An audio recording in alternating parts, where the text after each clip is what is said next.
Vous connaissez Edwige Antier, bonjour. Bonjour Pascal. J'aide mon enfant à se concentrer, édition, revue et augmenter, une méthode pour favoriser sa réussite. Et vous dites que c'est le principal problème, les troubles de la concentration sont devenus la principale cause de difficultés scolaires. Les enseignants s'en plaignent, les parents aussi.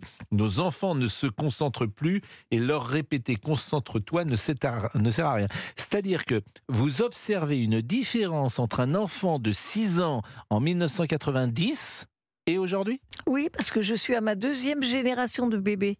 Je soigne aujourd'hui les bébés de mes bébés. Je ne suis pas une jeune pédiatre. Et donc j'ai vu l'évolution. Et bien sûr, le bébé à la naissance, il est le même depuis 300 000 ans, depuis bébé sapiens.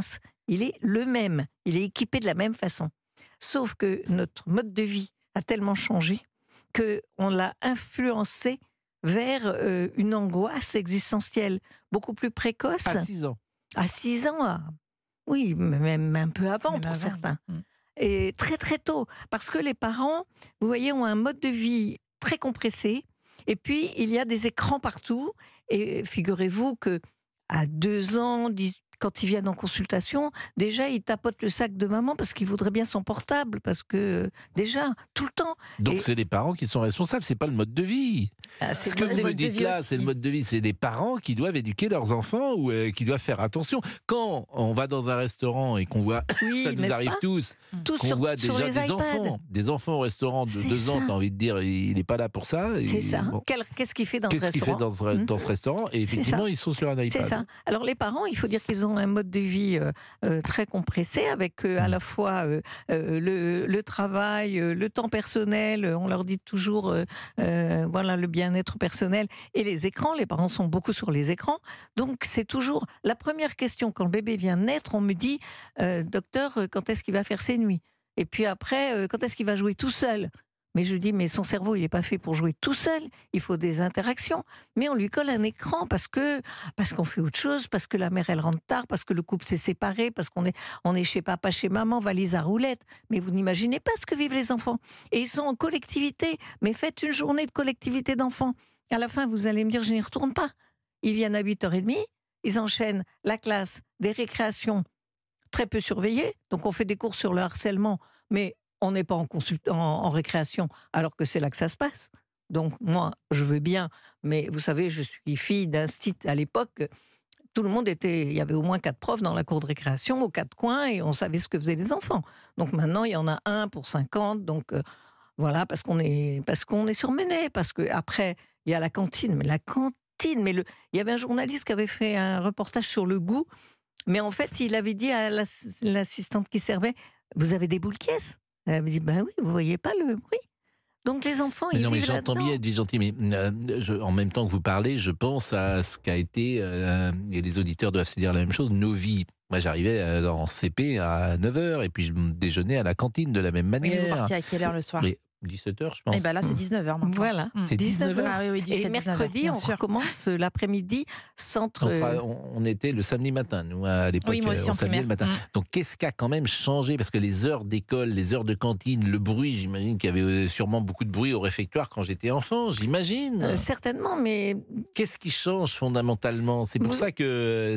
Et puis, quelles sont les statistiques qui nous permettent de dire que les enfants sont moins concentrés ? Est-ce qu'on a des données précises sur 30 ans ou 50 ans ? Oui, on le mesure. Et vous savez, c'est même, moi je dis le mal du siècle. Ça va vraiment être une catastrophe parce qu'on mesure en particulier la demande de tests de concentration. Donc aujourd'hui, les enfants, on cherche s'ils sont précoces, intellectuels, HPI, TDA, TDHA, ça veut dire trouble de l'hyperactivité et de l'attention. Donc à avoir la recrudescence de demandes, les institutrices, les professeurs nous les envoient, à nous les pédiatres, en disant il faudrait voir, ils n'arrivent pas à se concentrer. Combien de temps un enfant, et vous en parlez d'ailleurs, peut-il rester attentif entre 6 et 7 ans ? Voilà, alors entre 6 et 7 ans, il peut rester attentif 30 minutes. C'est Et les beaucoup, cours- c'est plus que moi. Bah, les- Ah, mais quand même, C'est je vrai. crois, vous observez, Pascal, que C'est vous savez plus très que bien moi. vous concentrer. Et puis vous racontez quand vous alliez avec votre père, n'est-ce pas, au sport le dimanche. Et là, je pense que vous aviez un temps d'échange, pas seulement de sport, d'échange avec votre père, d'objectifs communs, de mettre du sens dans la vie. Or, souvent, les parents sont trop sur leurs écrans eux-mêmes. Et puis, ils donnent la tablette et ils se disent, vraiment, moi en même temps, ils m'attendrissent parce que je vois bien la vie qu'ils ont. Et ils se disent, non, mais je lui donne un tout petit peu, je contrôle. Mais en fait, il faut Bon, comprendre. et alors, qu'est-ce que vous recommandez? Alors Pas moi- d'écran avant 6 ans? Ah, Pas mais d'écran avant 10 d'abord, ans? je distingue les écrans. Je veux plus de la formule écran. Tout dépend d'écran. Il y a 4 sortes d'écrans. Il y a les écrans qui sont solitaires et addictifs parce qu'ils sont interactifs. Et l'enfant, j'en ai 2 là récemment qui ont, dans des familles différentes, frappé leur père à 8 ans, à 10 ans, parce qu'il fallait arrêter les écrans. Donc, c'est des écrans addictifs. Moi, je leur dis, ça c'est de la drogue. C'est-à-dire que le cerveau est tellement entraîné, tellement jeune, alors qu'il n'est pas encore myélinisé, pas encore formé à fonctionner comme ça, que quand vous leur enlevez, ils peuvent frapper leur père Donc 2 pas fois. d'écran, Ça, pas c'est le d'écran téléphone solitaire. et la Pas tablette, c'est ça? d'écran Voilà. solitaire. Pas Ça d'écran veut dire solitaire, on a compris. solitaire. C'est le portable ou Tout la seul, tablette. voilà, pas Par d'écran contre, solitaire. la télévision, Hmm. on vit dans des boîtes. Hein, nos appartements, ce sont des boîtes. Eh bien, si vous n'avez pas une fenêtre ouverte sur le monde, ce n'est pas Ils possible. peuvent regarder effectivement Voilà, des dessins animés. on choisit. Et là, voilà. on ne peut pas agir dessus. C'est toute la différence. C'est pas interactif. Et puis tout le monde le voit. C'est partagé. Donc ça, Donc, c'est possible. Voilà. Donc Et à l'ancienne. faut pas tout enlever aux parents, hein, parce que vraiment, Bien sûr. un On va enfant, faire c'est une tellement pause. curieux. On va faire une pause, Edwige Jantier. J'aide mon enfant à se concentrer. Et c'est vrai que les besoins de sommeil aussi d'un enfant, c'est toujours passionnant. Par exemple, entre 3 et 4 ans, c'est 12 heures. Entre 4 et 5 ans, c'est 11h30 la nuit, hein, je parle bien sûr. Et puis entre 6 et 11 ans, c'est 10 à 11 heures. Je dis ça parce qu'il y a beaucoup d'enfants qui ne les font pas, manifestement. Non. Un enfant... moi, mes enfants étaient couchés à 8h30. Voilà. Et C'est quand ça. je vois parfois des adultes qui arrivent le matin en disant mon fils ou ma fille n'était pas couché hier soir avant 11h et qu'il a 5 ans ou 6 ans, je me dis, voilà, ses parents sont à côté de la plaque. Parce que, alors ils te disent, oui, mais il n'arrive pas à dormir. Bah si, tu le couches et Il y a un crois-moi, petit il arrive. rituel à faire avant. Ah, c'est pas si simple. Vous me donnerez le temps de vous répondre. Oui, c'est pas si simple, mais c'est comme par hasard, c'est pas simple toujours avec les mêmes personnes. Et puis il y en a avec qui c'est toujours simple. Hein, pardonnez-moi de le dire comme ça. L'autorité, ça existe. Bon, tu vas te coucher, voilà. Et c'est moi qui décide. Et c'est les parents qui décident. Fabrice, Les 12 vous avez écouté, il dort. Non, mais Fabrice, Et pas de télé avant le dodo, ça c'est Fabrice, important. Mais j'ai pas eu la petite histoire. Vous avez dû. On va vous raconter une histoire. Vous mettiez. Vous dormez beaucoup, je crois, vous, monsieur Guédec, hein, la nuit. Un petit peu, oui, j'essaye. Bah, Ah. c'est normal, non, Non, mais regardez, vous avez- mon efficacité. Attendez, c'est pas pour rien. Hein. Vous nous écoutez entre 11h et 13h sur Ah, moi, Europe je vous 1? écoute en podcast beaucoup. Et vous connaissiez Monsieur Boubouk, qui est un grand Bonjour. enfant, qui peut aller chez le pédiatre. Vous savez que moi je suis allé chez le pédiatre jusqu'à 17 ans ou 18 ans. S'il vient à mon Non mais cabinet, j'avais les enfants honte, vont j'étais être qu'avec très des contents. bébés, je disais à ma mère, mais ça va, qu'est-ce que je pouvais faire là-dedans? C'est Oui, mais il faut important, qu'il te voie en pédiatre, septembre. dans Je te la jure, vie d'un enfant. alors j'exagère peut-être, c'était peut-être 17, mais j'avais 14, 15, 16 ans et on allait chez le pédiatre, je me souviens encore du nom du pédiatre, j'ai des gosses. J'ai dit oui, mais il faut qu'il te voie. Alors en début de saison, il va te donner des fortifiants. Et vraiment, les fortifiants, j'ai 15 ans. Qu'est-ce que bon. Ça marche. Il te voit. Eh oui.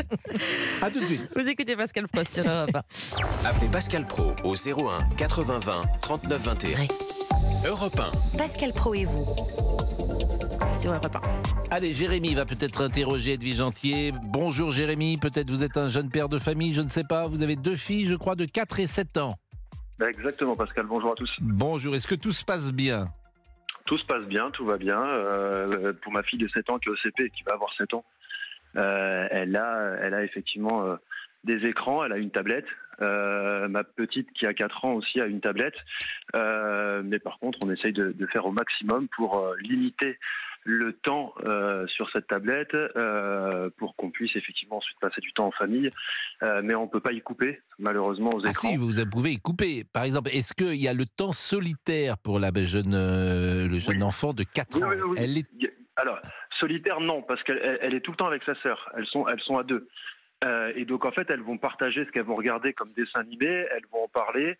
La grande, qui est en train d'apprendre à lire, lit effectivement des fois ce qui est marqué sur la tablette de la petite.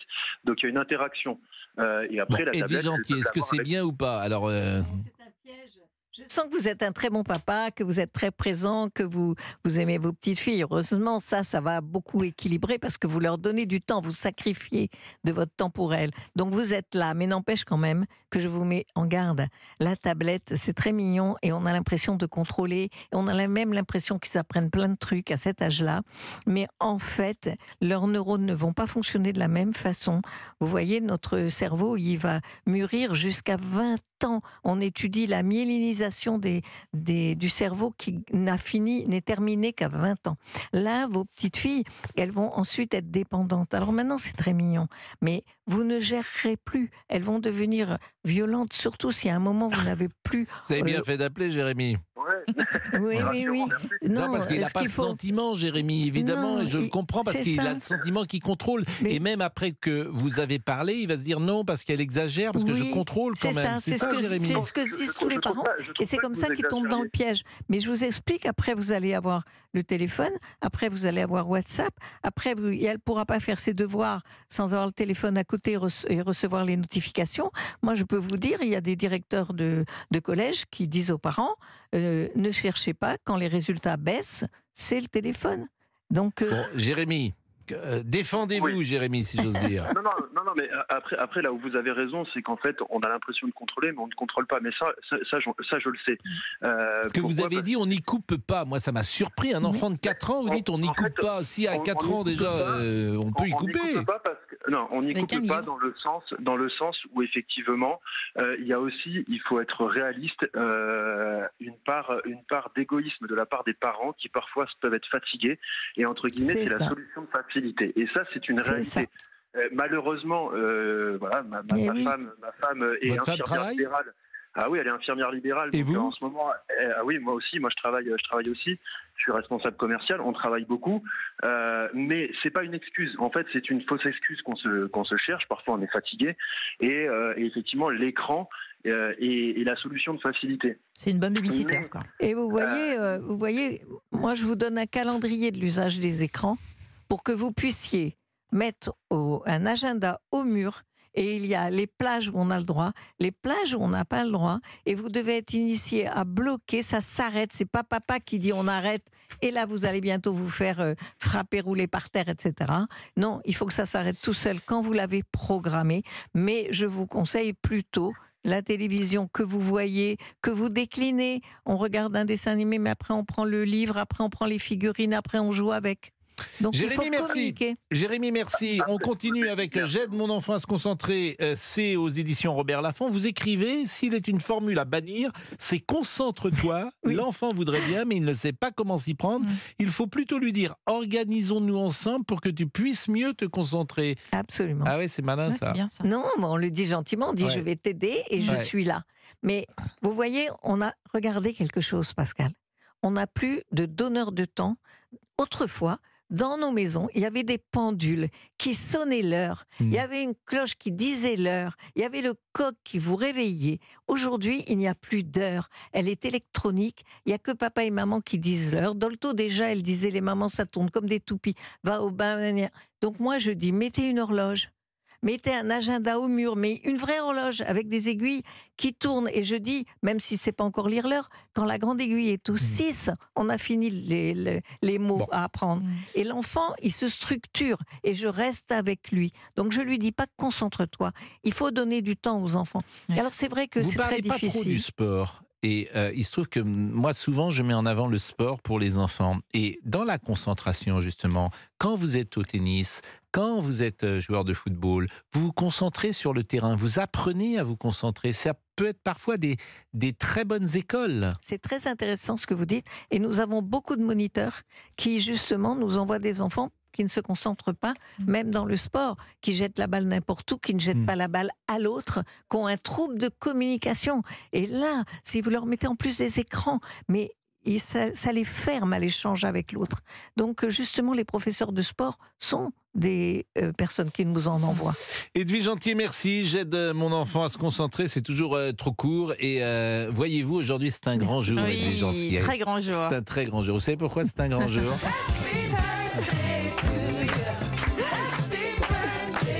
Parce que Céline Géraud, qui est un bonheur, Céline Géraud, qui est un soleil. C'était Céline Géraud que je connais depuis tant d'années, qui n'est que bienveillance. Il y a des gens qui sont méchants parfois, aigris, tristes, horribles.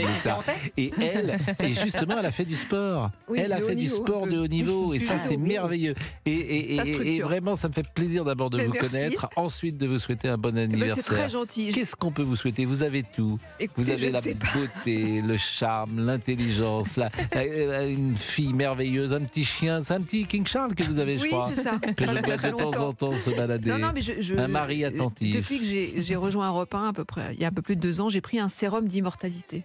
Oh, Le temps glisse sur moi comme sur les plumes d'un canard. Oui. Je suis un Highlander. en Ah, fait. ils ne l'ont pas donné à Pascal. Hein. Quelle insolence. Je parlais tout à l'heure des gens méchants, et haineux, aigris, et voilà. Voilà la Bon. preuve. Vous savez que, alors, c'est une perruque, hein, Madame Entier.